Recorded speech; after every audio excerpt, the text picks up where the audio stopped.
पुणे उपमुख्यमंत्री अजित पवार यांच्याकडून राज्याचे उपमुख्यमंत्री अजित पवार यांच्याकडून निवडणूक आयोगाच्या नियमांचा भंग करण्यात आला आहे। पुण्यामध्ये नियम डावलून निवडणूक आयोगाच्या ईव्हीएम प्रचार रथाचं त्यांनी उद्घाटन केलंय।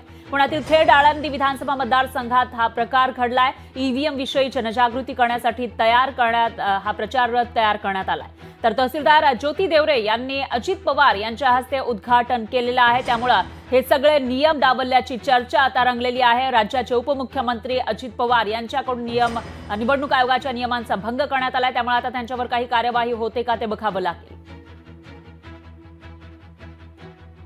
तहसीलदारावरती कशी काय कारवाई केली?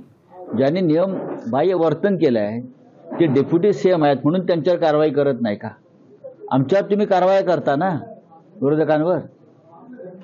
मग निवडणूक आयोगानं आचारसंहिता नियम या सगळ्याचं पालन करून ज्याने गुन्हा केलेला आहे त्याच्यावर कारवाई करायला हवी। पण या राज्यामध्ये कायद्याचा बडगा फक्त विरोधकांवर होतोय, सत्ताधाऱ्यांवर नाही।